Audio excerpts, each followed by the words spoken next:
너무 감사합니다. 듣는 자가 있고 또 전하는 자가 있고 하나님 말씀이 있어서 너무 행복합니다. 지난주에 제가 드린 말씀 조금 복기를 해보면 루스드라에서 안전뱅이를 일으켰잖아요. 일으켰는데 사람들이 그것을 보면서 루스드라 사람들이 워낙 신심이 많고 어떤 그 당시에 이제 헬라 문화의 신들에 대한 굉장한 그 존경심과 숭배의식이 있어서 그 둘을 숭배하려고 했잖아요. 근데 어떻게 했습니까? 오히려 잘 거부하고 하지 않았습니다. 그래서 오히려 이 바울과 바나바에게는 굉장히 어떻게 보면 하나님 앞에 믿음을 지키고 그들의 신실함을 보인 좋은 계기였어요. 근데 이런 좋은 일을 위해 후에 오늘 본문에 보면 갑자기 이런 일이 일어나면 이제 겸손하게 행하고 잘 행했으니까 좋은 일이 시작돼야 되는데 바울 사도와 바나바에게 고난이 시작되게 됩니다. 성경 본문에 보면 19절을 잠깐 보여주세요. 제가 읽어보겠습니다. 유대인들이 안디옥과 이고니온에서 와서 무리를 충동하니 그들이 돌로 바울을 쳐서 죽은 줄로 알고 시외로 끌어내치니라 이렇게 나와 있습니다. 안디옥은 어디입니까? 바울이 바나바가 세계 선교의 거점으로 처음에 파송한 곳이 안디옥이죠. 또 이고니온은 어딘가요? 바울이 여러분들 다 기억하지만 이고니온에서 크게 복음을 전도했을 때 어떤 사태가 일어났어요? 사람들이 많이 믿어가지고 온 성이 난리가 났잖아요. 그런데 이제 유대인들이 몰려와서 막 난리하고 분탕치를 치면서 결국 그 이고니온에서 발에 있는 티끌을 떨어버리고 오면서 이제 루스드라에 일어난 일은 모든 일인데 아주 집요하게도 이 유대인의 무리가 바울과 바나바를 따라왔어요. 근데 이제 루스드라 사람들을 선동하기가 너무 좋은 거예요. 왜냐하면 루스드라 사람들은 원래 자신이 가지고 있는 제우스 종교의 뿌리가 있었어요. 그래서 그들이 정말 예전에 제가 그 신화를 얘기했죠. 예전에 그 제우스하고 헤르메스가 사람의 몸을 입고 왔는데 제대로 대접하지 않아서 그 마을 전체가 홍수에 잠기는 그런 불행을 겪었기 때문에 이번에는 정말 바나바는 제우스고 바울은 헤르메스인데 정말 잘 대접하려고 했던 그들의 마음에 허탈감이 있었어요. 그러니까 그 사람들이 선동하는 거죠. 보통 선동하는 사람들은 절반의 진실을 갖고 이야기합니다. 그래서 이게 이 두 사람이 자기가 아니라고 하니까 그 말이 맞다. 이 사람들은 니네들이 믿고 있는 제우스 종교의 뿌리를 흔드는 악한 마술사들이다. 그러니 이 마술사들을 이 동네가 떠나기 전에 죽이지 않으면 안 된다라고 선동을 한 거예요. 루스드라 사람을 적개심을 만드는 겁니다. 그러니까 그들의 종교적인 허탈감에 불을 지르는 거예요. 이걸 보면서 이제 사람들이 간사하다, 사람들은 참 믿을만 못하다 이렇게 단정적으로 판단할 수도 있겠지만 마귀가 사람들 틈 속으로 들어가서 사람들의 마음을 움직일 때 참과 거짓으로 움직이지 않아요. 마귀는 늘 현재 있는 사실과 그것을 보는 시각을 바꾸어서 하나님의 복음과 교회에 완전한 적대적인 상황으로 만들어서 교인들이 낙심하게 만들고 하나님 안에서 은혜로 봉사하는 것을 기쁨을 빼앗게 만들고 목회자에 대해서 신뢰하지 못하게 만들고 그렇게 해서 분탕질을 하는 것들이거든요. 원래 마귀가 그런 일을 합니다. 근데 더 문제는 뭐냐면 이 종교적인 허탈감에 불을 지르고 금방까지 신이라고 제사를 지내던 사람들이 돌변해서 돌로 쳐가지고 바울을 쓰러뜨리기까지 만드는 그런 모든 과정에서 보면 참 우리가 볼 땐 기가 막히잖아요. 신이라고 섬겼던 사람들을 어떻게 돌로 던지느냐. 그런 군중 심리를 이용해서 폭동을 일으키는 프로 선동가들, 그러니까 진실을 절반으로 얘기해서 호도하는 사람들 가운데 언제나 마귀가 일한다는 거예요. 목사님 이거 너무 극단적인 얘기 아닙니까? 꼭 교회 현장만 아니에요. 여러분 한번 보세요. 전 세계를 한번 보세요. 그러니까 저는 이슬람 종교에 대한 어떤 깊이 있는 이해는 잘 없어요. 그냥 이슬람에 관한 게 궁금해서 책을 사봤는데 이슬람이란 종교만큼 평화를 정말 평화를 강조하는 종교가 없어요. 어느 정도냐면 우리가 교회에 와서 여기 오면 제가 하나님 믿으라고 얘기하잖아요. 이게 강조잖아요, 사실은. 어떻게 보면 안 믿기를 원하는 사람이 이 자리에 와 있으면 제가 강요하는 거 아닙니까?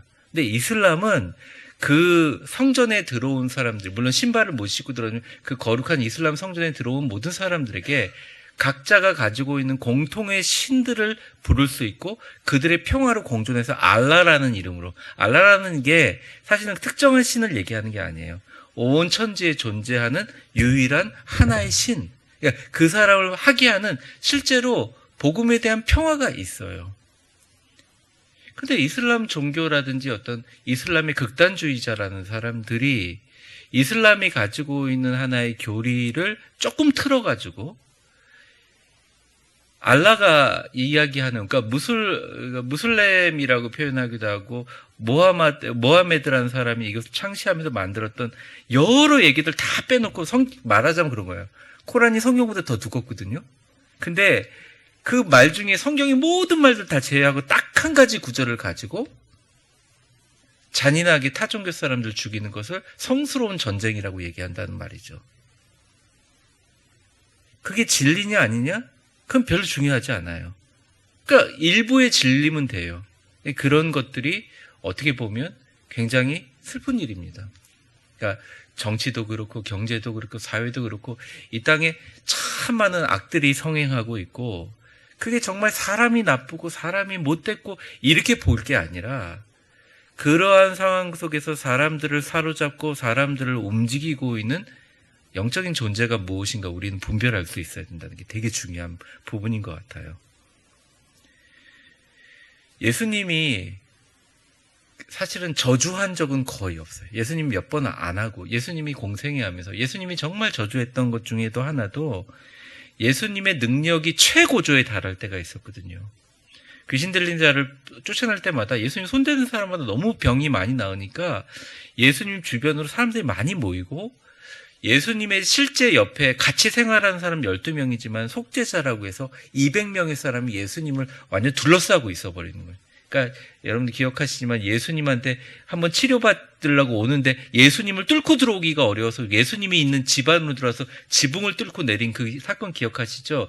이제 그러하게 팬덤이 형성되어 있는데 이제 바리새인들이라든지 서기관이라든지 이런 대제사장들이 신앙이 없는 사람이 아니라 오히려 신앙적으로 정말 여호와를 정말 섬기기 위해서 그런 직책들을 하는 사람들이거든요.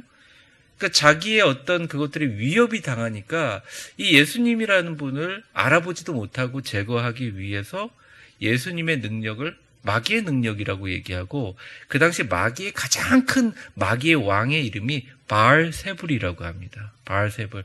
뭐 여러분들 공포 영화에도 많이 나오는데 그 바알세불 중에서도 왕이다. 그러니까 예수님이 병을 고치는 것은 그 당시 병이 들은 사람이 죄가 있다고 생각했거든요. 그럼 내 죄를 사하느라라고 얘기하는 것은 마귀의 왕이기 때문에 그 마귀에게 명해서 그 마귀를 고치고 예수님이 실제로 귀신들을 많이 쫓아냈잖아요. 그것도 군대 귀신들을 막 쫓아냈지 않습니까?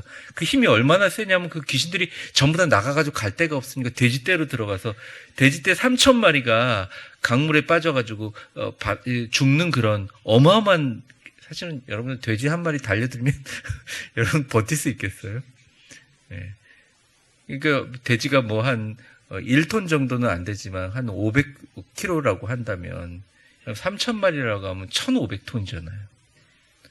그 어마어마하고 강력한 힘을 제어할 수 있으니까 그런 사건을 보면서 바알세불이 씌어서 그렇다 이렇게 얘기하다가 예수님이 거기에 대해서 어떻게 그게 그럴 수가 있느냐 얘기하다가 화가 나서 그냥 하신 말씀이 이게예요. 다른 죄는 다 용서받을 수 있지만 성령을 회방하는 자는 아예 용서받지 못해. 그게 뭐냐? 지옥 간다는 말이에요. 아예 지옥 간다는 거죠. 유일하게 예수님의 입술로 저주로 사람들에게 직격으로 얘기한 거예요.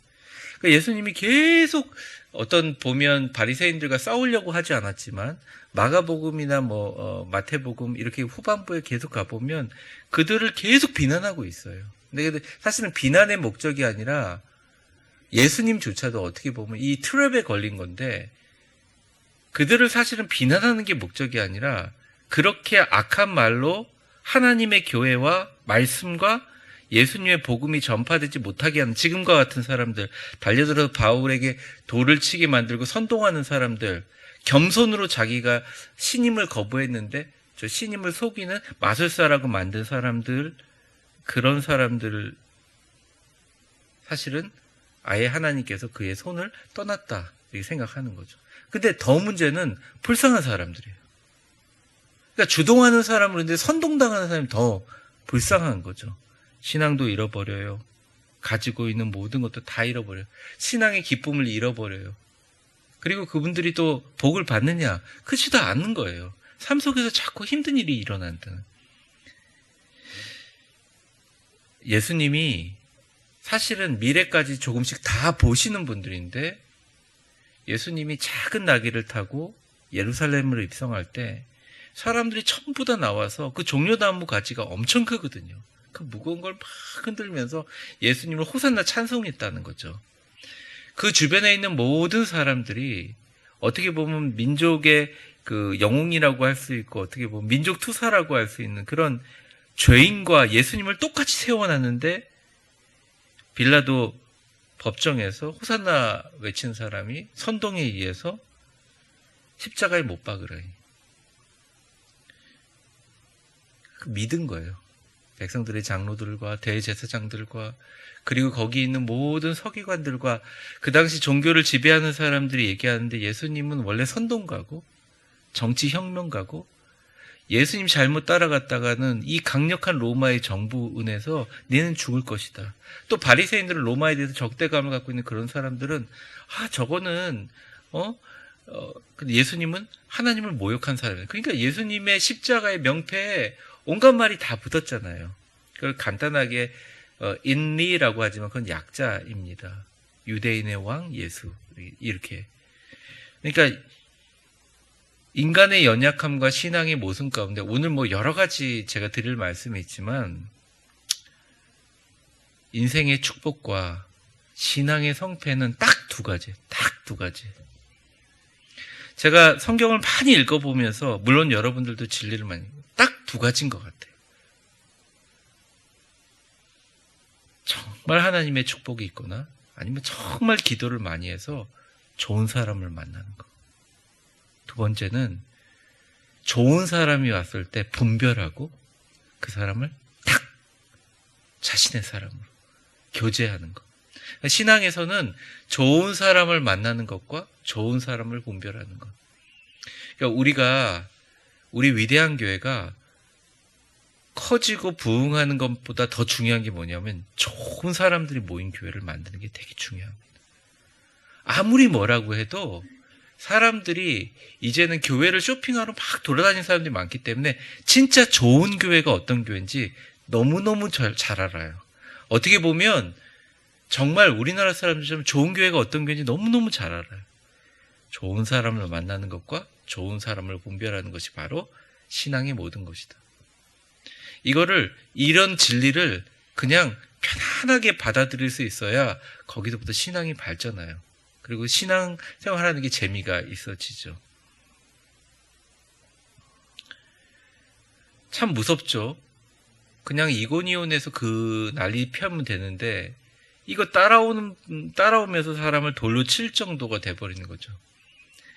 야고보가 이에 대해서 이렇게 얘기합니다. 죄는 진화한다. 야고보서 1장 14절에서 16절까지 보면 보여주세요.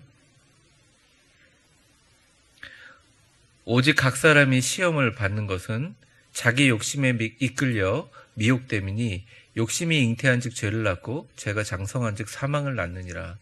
내 사랑하는 자들아, 속지 말라 얘기합니다. 보면 자기 욕심이라는 말이 있어요. 근데 자기 욕심이라는 말이, 자기 욕심 없는 사람이 어디 있어요? 자기 욕심 없는 사람이 어디 있습니까? 제가 볼 때는 신앙생활하면서 가장 자신에게 방해가 되고, 또 신앙생활하면서 자기에게 가장 도움이 될 수 있는 것은 결국 자기 자신이에요. 자기 자신이. 여러분, 우리 위대한 교회에서 신앙생활하면서 이런 마음을 가졌으면 좋겠습니다.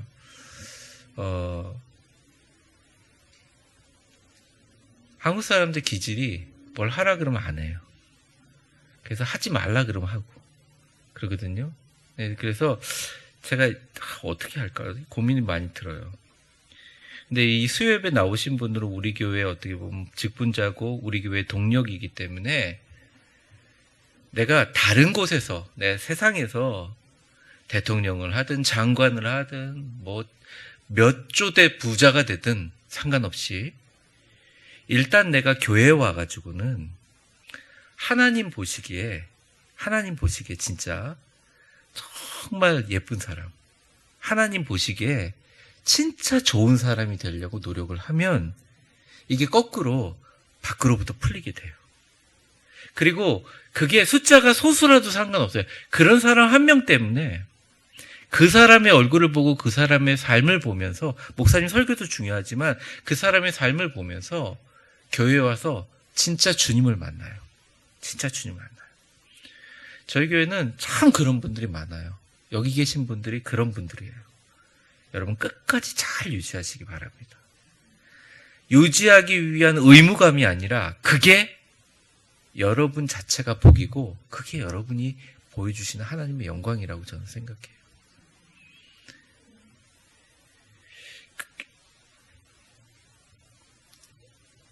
이러한 일들을 통해서 이제 바울이 여러 가지 일들을 겪는데, 당시에 이제 역사적 기록을 읽어보니까 너무 이게 역사적 기록들이 달라가지고 정리를 못 하겠더라고요. 그래서 제가 오늘 소개를 못 합니다. 왜냐하면 역사적 기록들은 역사적 팩트를 얘기해야 되잖아요. 근데 어쨌든 하나 공통점인 건 뭐냐면 예수 믿는 사람들을 무차별적으로 살해했다는 거예요. 그러니까 어디서부터 시작했냐면 예루살렘에서 사람들을 죽이는데, 여러분 아시다시피 당시에 로마 정부의 속국으로 되어 있었기 때문에 사람을 함부로 죽일 수가 없어요. 근데 유대인들이 모여있는 것은 회당이라는 것을 중심으로 해서 그 안에 민족 종교들을 인정했거든요. 그러니까 어떻게 보면 분봉왕이라는, 헤롯도 분봉왕이지만 로마가 다 다스리기 어려우니까 하나의 관리인 작은 왕들을 세워가지고 그것들을 했는데, 왕들도 보다 보니까 이 유대 민족들의 가지고 있는 민심이라든지 거기에 있던 어떤 정치가들을 얘기하면 여론이 좋지 못하면 자기가 다스리기가 되게 어렵잖아요. 그러니까 적절하게 공유를 하는 거죠. 그런데 헤롯의 치하라고 만약 한다면 예수 믿는 사람들을 유대인들이 마음대로 구금하고 잡아가지고 잔혹하게 살해하는데도 전혀 제한을 하지 않는 거예요. 그런 핍박들이 정말 심했다는 거죠. 뭐 밖에도 했지만. 스데반을 죽일 때 어떻게 했느냐. 여러분도 아시겠지만 스데반은 그냥 설교한 것밖에 없어요. 그리고 스데반이 죽일 때도 스데반이 다른 얘기한 게 아니에요. 이제 유대인들이 얘기한 거죠. 네가 얘기하는 하나님은 아니다. 예수로 인한 하나님은 아니다. 우리의 하나님은 거룩하신 예루살렘 성전 안에 계신 하나님이고, 그 하나님을 벗어난 지금 십자가에 달린 죽어버린 죄인이 부활했다는 헛소문이나 퍼뜨리고 이게 말이 되느냐 이렇게 공격하니까 스데반이 얘기하면서 설교 가운데 이렇게 얘기합니다. 너희들이 하나님을 정말 가둘 수 있다고 생각하지만 창세기서부터 아브라함까지 지금까지 보면 하나님을 가둔 적이 한 번도 없다. 하나님은 너희들이 가두고 있는 유대 성전 안에만 계시는 게 아니라 전 세계적인 하나님이다. 그 얘기 하자마자 전부 다 입을 가린다는 것은 더 이상 얘랑 얘기할 필요가 없다. 그리고 돌을 던져서 투석형인데 그리고 죽이기 시작하고 그 시체를 어떻게 하냐? 끌어가지고 성 밖에다 집어 던져버립니다. 성 밖에 집어 던져버리는 건 민수기에 나와 있는 건데, 하나님을 모독한 죄인들은 잡아가지고 이 사람의 피를 이 성 안에 흘릴 가치도 없다는 거예요. 그냥 쓰레기처럼 갖다 버린다는 거죠. 스데반 죽인 것처럼 바울에게도 돌을 집어 던진 거예요. 근데 이 자세한 상황이 전혀 나오지 않아요. 돌을 집어 던집니다. 그런데 참 신기한 게 돌을 집어 던질 때 유대인들이 선동하는 무리만 던졌냐? 아니에요.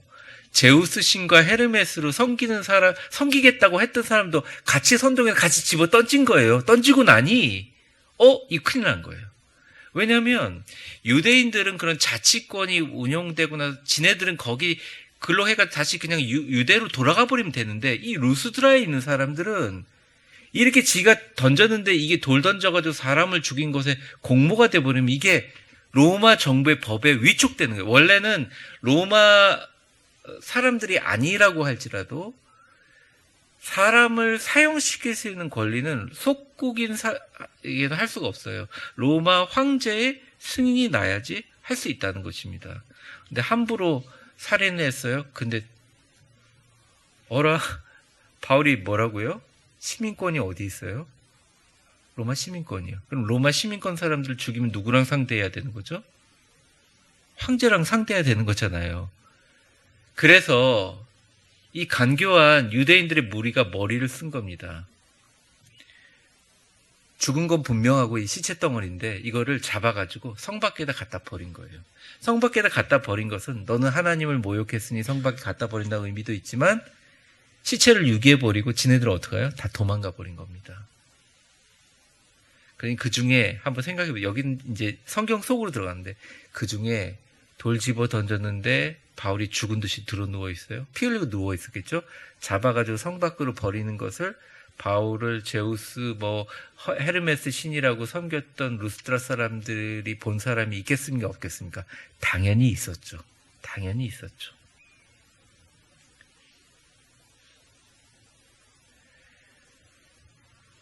이게 참담한 거예요. 그냥 순식간에 끌려가서 그런 일을 당한 거죠. 그래서 20절을 한번 보겠습니다. 20절. 같이 읽어보겠습니다. 시작. 제자들이 둘러섰을 때 바울이 일어나 그 성에 들어갔다가 이튿날. 자, 제자들이 왜 둘러섰을까요? 왜 둘러섰을까요? 되게 간단해요. 장례 치러주려고 둘러섰다고요. 근데 바울이 살아서 일어난 겁니다. 근데 저는 사실은 이 사건에 대해서 바울이 고린도 후서에서도 얘기하고, 바울이 이 얘기를 굉장히 많이 해요. 고린도 후서에 얘기를 하고, 내가 그런 박해를 당했다 얘기할 때 꼭 이 장면이 등장하거든요. 바울이 벌떡 일어납니다. 그 성에 들어갔다가, 근데 바울이 거기서 도망쳐야 되잖아요, 사실은. 성 밖으로 내쳤는데 어디로 들어갔어요, 다시? 그 성으로 다시 들어갔어요.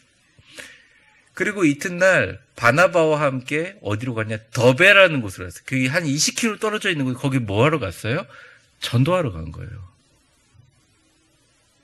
근데 여러분, 여기서 질문이 있어요. 오늘 제가 사순절을 시작하면서 여러분에게도 하고 싶은 가장 중요한 질문이기도 하고, 제가 목회를 하면서 가지고 있는 가장 중요한 질문이기도 합니다. 왜? 안진뱅이도 바울을 사용해서 일으키게 하신 능력의 하나님이 왜 바울을 매맞지 않게 하실 수 없었는가, 이거예요. 여러분 어떻게 생각하세요? 성경 공부가 아니니까 물어보지만 여러분 어떻게 생각하세요? 굳이 팰 필요가 있나요? 이렇게? 패지 않게. 선동될 때 조금 그걸 그렇게 되지 않게 하나님의 카운터 펀치로 너 그거 아니야 라고 하는 사람들을 일으켜줄 수 없을까요? 하나님은 그런 능력이 없는 분일까요?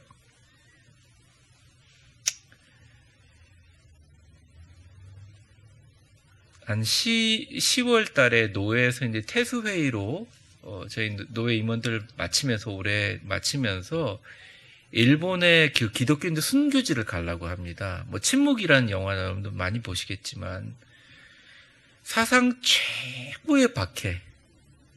여러분, 지금 기독교의 모든 박해를 다 속여도 일본 사람들이 초기에 기독교인들이 들어왔을 때 그 박해는 이루 말할 수 없는 박해. 그래서 그때 질려가지고 지금도 일본에서는 복음을 전하지 않아요. 그냥 자기들끼리 잘 믿어요. 그런 박해 현장으로 가는데, 그때 사람들 질문하잖아요. 도대체 하나님은 어디 계시냐. 안 죽겠다고 몸부림치고 있는 소년이 십자가에 달린 상태로 그대로 수장되는 과정 가운데 하나님 왜 거기서 나타나지 않느냐는 거예요. 형 어떻게 생각하세요? 오늘 설교로 이걸 답을 낼 수 있을까요? 웃으시는 분들 많은데 답을 드릴 수는 없지만 이게 되게 중요한 질문이라는 것입니다. 저한테는 되게 중요한 질문이에요. 교회가 코로나 시대에 사실은 교회가 코로나의 전파의 원인이라고 해가지고 그렇게 욕을 먹고 기독교인조차도 막 각성하자 이러면서 막 그렇게 부서지고 박살이 났는데 하나님은 뭐하고 계시나? 이런 질문들. 내가 정말 좋아하는 사람이 병에 걸려서 죽어가고 있는데 그 사람 고쳐달라고 그렇게 눈물로 기도하고 간구했는데 결국 하나님의 나라로 갈 때 하나님은 왜 내 기도를 안 들어주시나? 나한테 왜 이런 고난 주시나? 여러분은 그런 근원적인 질문들을 가지고 계실 겁니다. 그리고 새벽기도 나오시는 분들과 이 수요예배 오신 분들도 똑같은 그런 문제들을 갖고 계실 거예요. 그런데 오늘부터 고난을 40일간 묵상하라고요? 우리가 여기에 대한 정답은 찾지 못해도 풀어가는 해법들은 오늘 가지고 가야 될 거라 생각해요. 오늘 그의 말씀을 좀 드리려고 그래요.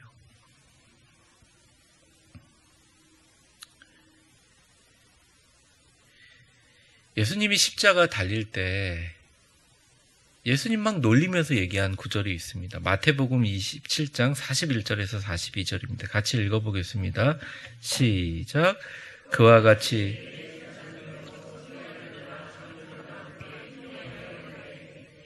그가 남은 자기는 구원할 수 없도다. 그가 이스라엘의 왕이로다.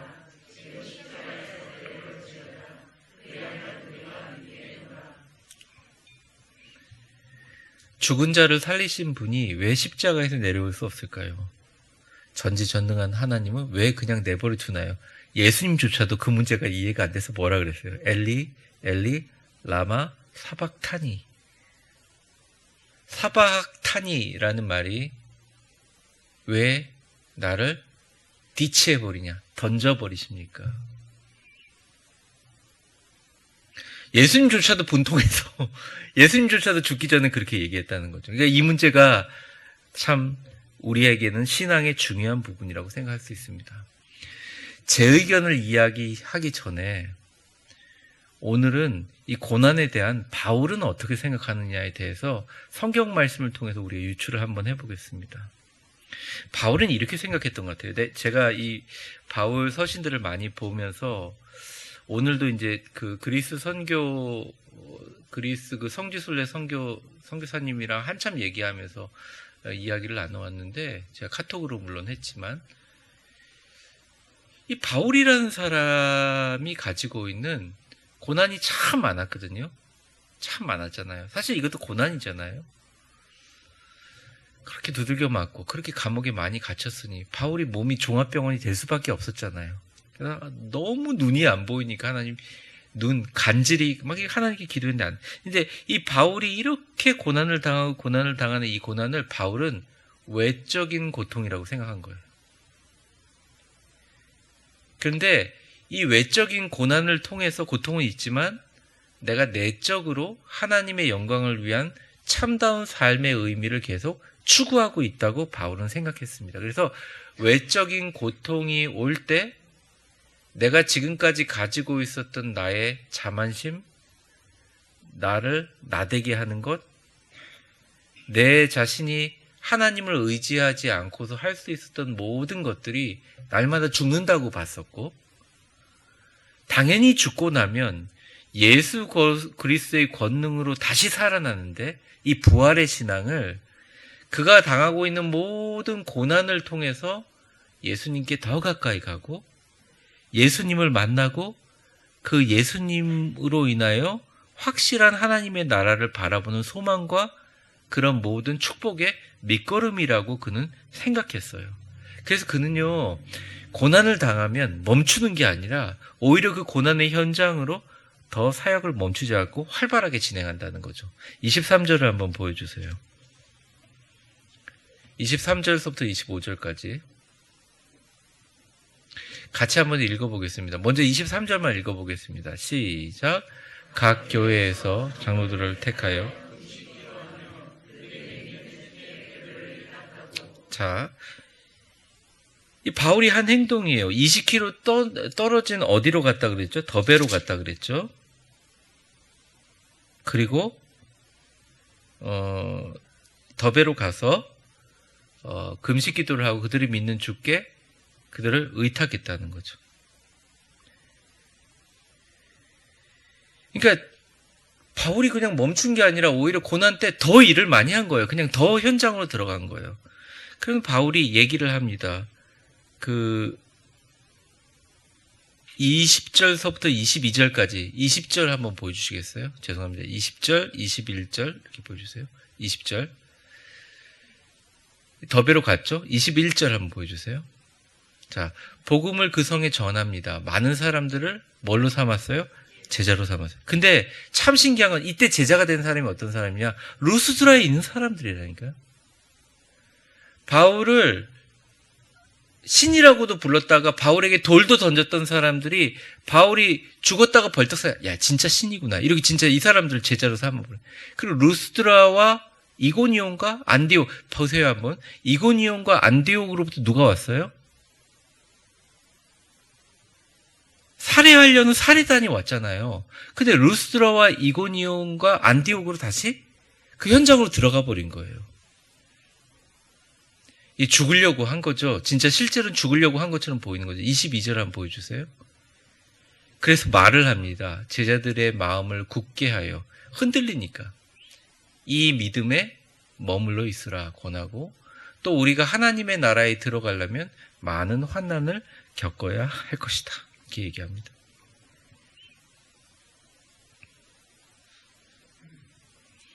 바울이 이때가 얼마나 힘들었으면 고린도 교회가 얘기하면서 고린도후서 3장 11절서부터 12절까지 이 얘기를 해요.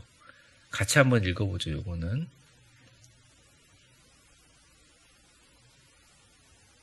고린도후서 3장 11절서부터 12절까지 같이 읽겠습니다. 시작. 박해를 받음과 고난과 또한 안디옥과 이고니온과 루스드라에 당한 일과 어떠한 박해를 받는 것을 내가 과연 보고 알았거니와 주께서 이 모든 것 가운데 나를 건지셨느니라. 무릇 그리스도 예수 안에 살고자 하는 자는 박해를 받은 디모데후서입니다. 디모데후서. 디모데에게 이런 얘기를 하죠. 에베소 교회를 사역하는 디모데에게요. 그러니까 하나님이 만드시는 이 바울은 이런 생각을 한 거예요. 예수 그리스도 안에서 그리스도인들이 나는 예수 안에서 매일 죽고 예수 안에서 매일 산다 그러는데 거짓말 말하는 거예요. 예수 안에서 어떻게 죽어? 어떻게 죽어볼 거냐는 거죠. 어떻게? 죽을 수 있는 상황이 안 된다는 거예요. 내 자신이 죽을 수 있는 상황은 거의 불가능하다는 거죠. 그러니까 목회자로 너무 안타까울 때가 많아요. 너무 좋은 분인데 아파요. 너무 훌륭한 분인데 경제적으로 어려워요. 어떤 분들은 복이 있어서 그런 분들이 있는데. 그리고 너무너무 잘 돼야 되는 분인데 몸이 약해요. 이 사람이 정말 좋은 사람인데 어릴 적에 상처가 깊어서 그 상처가 힘들 때마다 드러나와요.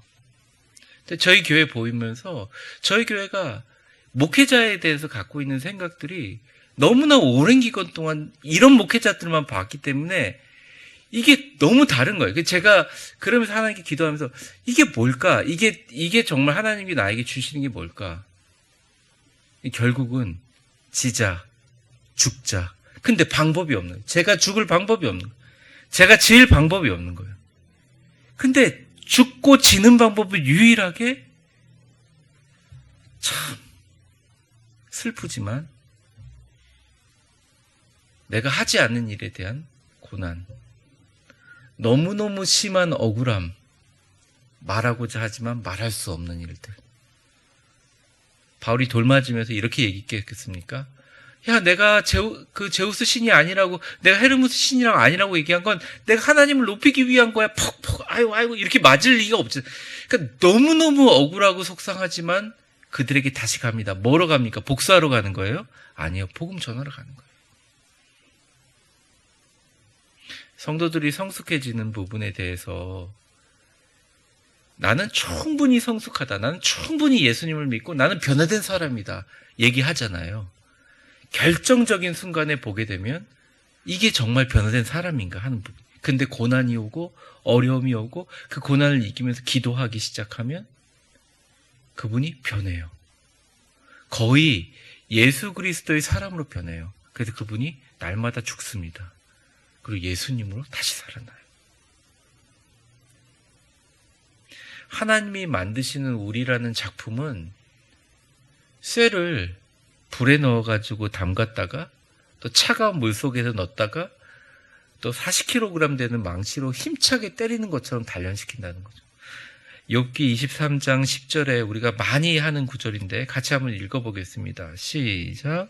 그러나 내가 가는 길을 그가 아시나니 그가 나를 단련하신 후에는 내가 순금같이 되어 나오리라. 많이 맞은 쇠가 강하다는 거죠. 근데 솔직히 말하면 저 맞고 싶지 않아요, 더 이상. 여러분도 맞고 싶어요? 제가 우리 성도들 그만 때렸으면 좋겠다. 그런 생각 되게 많이 하거든요. 근데 하나님이 의도적으로 주는 고난뿐만 아니라 삶을 살아가면서 우리가 감당해야 될 인생의 무게와 짐들이 있는데 언제 계속 아파요, 맞기 싫어 이렇게 할 수는 없잖아요. 바울이 오늘 보여주는 것을 보면서 내가 외적 상황에 의해서 내가 바른 하나님의 길을 걷고 있는데 자꾸 내가 원하지 않는 상황들이 일어날 때 오히려 그 상황에서 하나님은 나한테 왜 이러시냐라는 질문은 지금 오늘 본문에서 별다른 능력을 발휘하지 못해요. 근데 질문을 바꾸면 하나님이 나를 통해서 나의 무언가를 강하게 만들기 위해서 나에게 어떠한 고난 가운데 하나님의 능력을 주기 위해서 이러한 일이 당하는가 하나님 가르쳐 주십시오 라고 하는 기도와 질문은 의미 있는 질문이라는 거죠. 교인들이 다 복을 받고 경제적으로 여유 있고 정말 행복하고 좋은 일이 일어나서 진짜 좋은 교회가 될 수 있어요. 제가 꿈꾸는 교회입니다. 근데 때때로 우리 교인들이 기도 제목 가운데 믿음의 불같은 시험을 통과해서 전소훈 권사님처럼 진짜 엄청난 일이잖아요. 네? 불같은 시험을 통과해서 이렇게 그냥 극복하며 나아가는 분도 계시지만 고난이 너무 길어지니까 신앙을 접어버리고 하나님 안 계셔. 하나님 나한테 이럴 수 없어. 다른 곳에 가면 무슨 해답이 있을까? 이렇게 막 방황하는 분들도 계시잖아요. 이제는 고난이 오고 우리에게 어려움이 있을 때 하나님 이제는 나는 다 죽어버리고 하나님의 크신 능력 가운데 내가 고난을 당하고 있는 그 자체가 더 강하고 단단하게 단련되어 순금같이 나오게 하시는 하나님의 축복이다. 이렇게 바울의 신학을 가지고 여러분들이 어려울 때 오히려 새벽기도 더 나와야 돼요.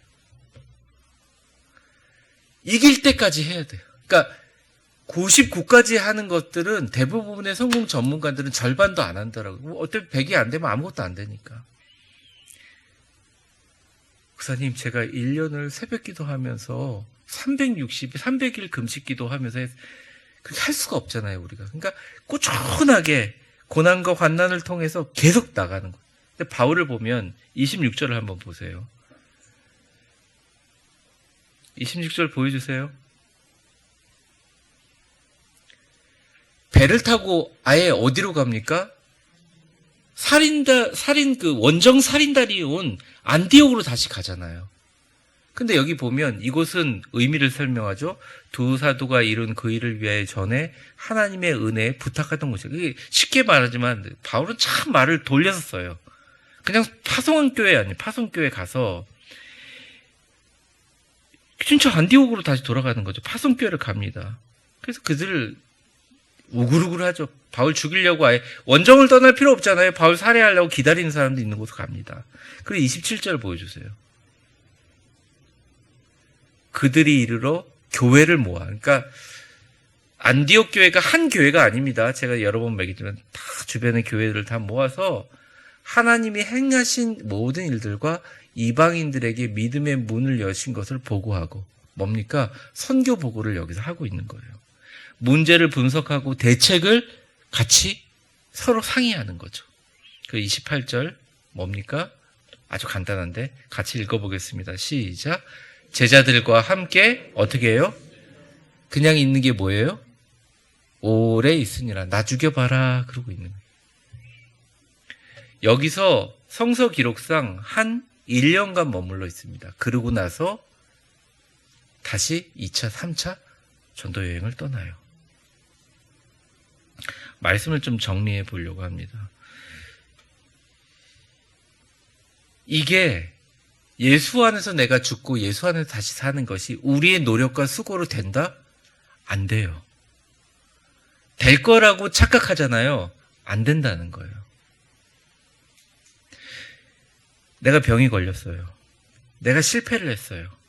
그런데 여기서 내가 하나님이 나를 미워해하고 절망하지 않고 불같은 시험을 기도로 해서 한번 이기잖아요. 그럼 그 사람 존재는 나중에 병이 걸려서 경제적으로 어려워서 예수님을 버리려고 하는 사람을 붙잡아 줄 수 있는 손에 힘이 됩니다. 뭐 때문에 하나님께서 나한테 그러셨는지 이유를 불같은 용광로 안에서 발견하게 해요. 그리고 그 안에서 순수하고 겸손하고 진짜 강한 하나님의 사람으로 만들고 다른 것 의지하지 않고 진짜 하나님을 의지하는 사람을 만들어줘요. 그 안에 침묵 가운데, 그 고독 가운데, 아픔 가운데. 사랑하는 성도 여러분, 우리 기독교가 예수님의 십자가 그냥 고난주간에 성금요일 한번 묵상하면 되는데 왜 오늘부터 시작해서 이 보라색 예수님의 이 거룩함, 보라색 40일간 동안 예수님의 십자가의 죽으심과 고난을 계속 묵상하라고 할까요? 예수님의 십자가의 고난과 묵상이 우리 삶의 고난과 관계가 없을까요? 관계가 없으면 묵상하라고 할까요? 아니에요. 침울하고 비관적이고 부정적으로 살라고 그런 게 아니에요. 예수님의 십자가 뒤에는 부활의 영광이 있고 내가 예수님 때문에 고난을 당하는 거라면 예수님 때문이 아니라 내가 사기치고 고난당하는 건 당연히 당해야 될 고난인데 내가 예수님을 정말 믿고 진짜 신앙생활을 바로 하는데 그것 때문에 당하는 고난인데 내가 정말 예수님 믿는 크리스찬이기 때문에 바르게 비즈니스 하는데 당하는 고난이라면 그 고난을 통해서 진짜 예수 안에서 같이 죽는 것을 경험하고 예수 안에 사는 부활의 영광을 경험하게 하실 것이라는 것입니다. 이 사순절이 여러분에게는 이런 표현이 좀 그렇지만 하나님의 능력이 있고 행복하고 또 사순절을 통해서 지나면서 예수님의 고난을 묵상하고 주님의 보혈을 묵상했더니 몸에 병들이 낫고 진짜로 내 안에 있는 모든 것들이 죽어서 이제는 내가 죽는 것이 별로 그렇게 아프지도 않고 힘들지도 않고 저도 그런 싸움들을 하고 있는데 그런 아픔과 억울함보다도 예수님이 나를 위해서 죽으신 그 십자가의 보혈이 더 강하게 역사하고 그 안에서 승리하는 저와 여러분 되시기를 주의 이름으로 축원합니다.